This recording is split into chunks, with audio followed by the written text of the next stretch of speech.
Hello everyone, welcome to another video. My name is Crypto David and today we are talking about XDC network. Title of the video is they don't want you, the average retail investor, to hold XDC. Now I have many reasons, many for believing this, but the first one I want to go over is XDC is literally revolutionizing trade finance, closing the trade finance gap, how many trillions it is now, and it's still considered a Qcoin gem. It is not on Binance or Coinbase. The majority of crypto assets in the top 100 are either listed on Binance or Coinbase. Now, XDC is number 90th place. We got number 91, Terra Classic, Binance. We got 92, Binance.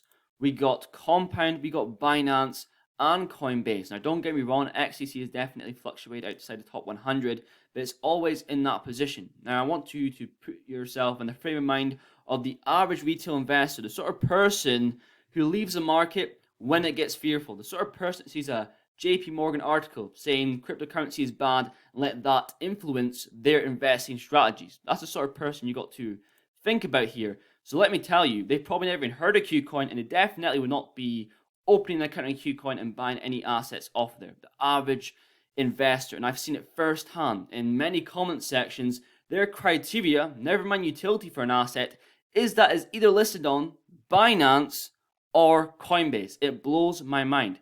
I want to go further into that concept. I have a lot of news to talk about in today's video. So, it's your first time to the channel, please subscribe, leave a like down below. Without further ado, here we go. Okay, so speaking of Qcoin so much, I got a referral link down below. Now, I've seen ones before of influencers showing ones of 5% and 10%. I thought it was just based on how much they can actually get or how many followers they have. But you can actually choose how much you want to give to your followers, how much you can get in return. Some people are giving ones of 0%. Obviously, I'm going for the highest one, 2020. I think that is only fair. Now, talking about XDC, we saw Quant go crazy with hype, and the main catalyst of that, or maybe not the catalyst, but before that, we saw BitBoy make a video on QNT, and that's when we saw a huge influx of influencers talking about QNT. And 2 or 3 days ago, we saw him make a video on XDC, and look at this lunar crush. Keep a close watch on XDC as social mentions just crossed the highest level so far in Q4 2022. Insane. It's probably larger in Q3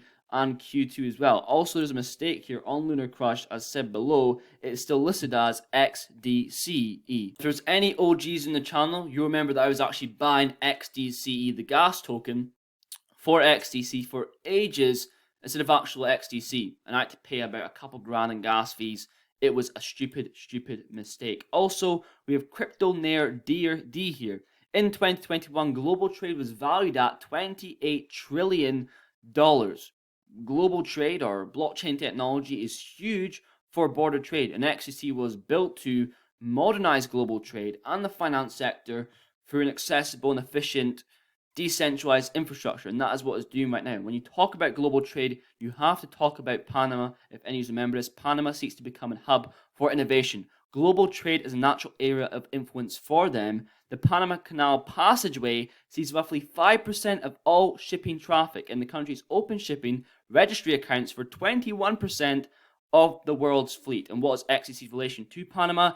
XDC is one of Panama's approved cryptocurrencies, and there was only 9 digital assets that were approved, and XDC was one of them. Usually you only see whenever these sort of things get done, it's only Bitcoin, ETH, main ones involved. XDC is never usually picked, so it has to have a purpose when it is picked for this reason. And you can see here how crucial Panama is to global trade. I think it's around $270 billion worth of cargo passes through every year, and let me think, what cryptocurrency is tackling this whole sector?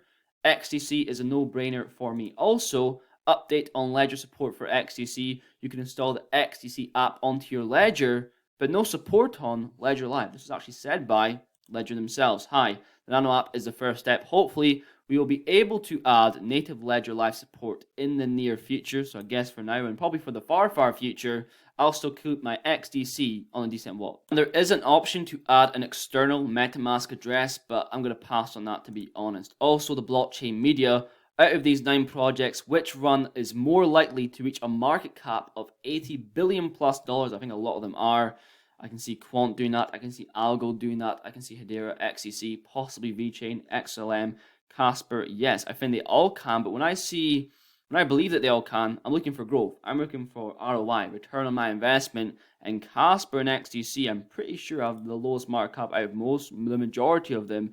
So at $80 billion market cap, it's putting around that $66 sort of positions, 187x, and that's what I said in the video. What was XDC worth in 2025, around that sort of $5 price point. We also have here ICC Academy, Certificate in Digital Trade Strategy. This is a course in digital trade strategy. We know that ICC endorses XDC, and I'm not endorsed by this, I'm not paid in any way, but I thought it was very interesting for a course to be on this.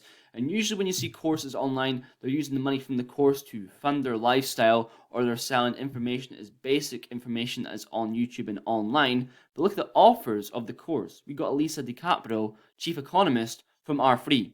We got Andre Castleman. We got Andre, global chief and digital information officer, Mediterranean Shipping Company. If I was going to pick a course, it would probably be this one. Okay, and here we have Law Commission. Law Commission to review how private international law applies to digital assets and other emerging technology.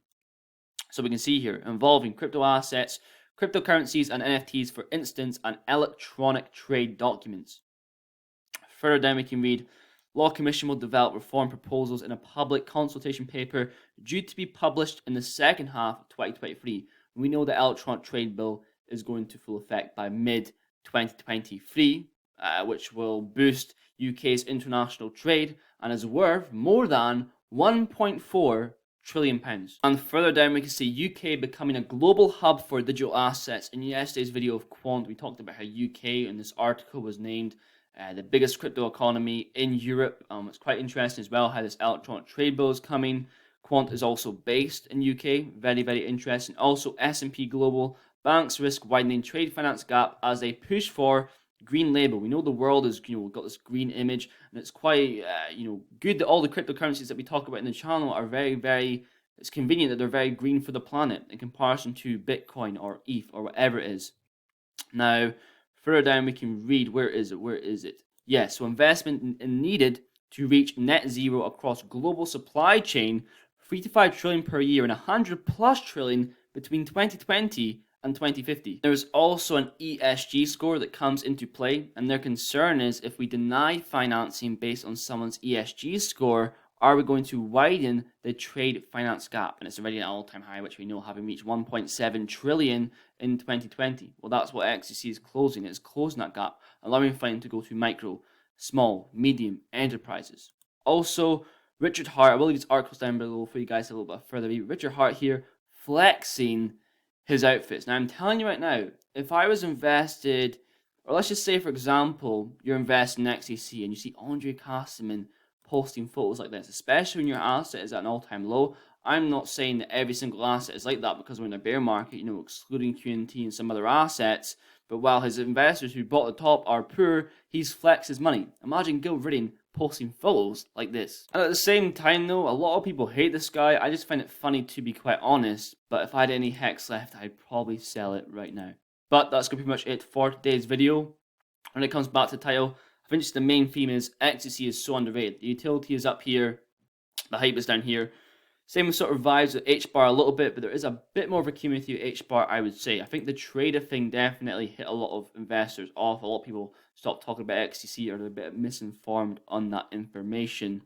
But I still believe and I still hold XDC, and it's still top 3 on my portfolio. But it made it far in today's video. Thank you very much for watching. Please leave a like down below, and I will definitely see you guys in the next one.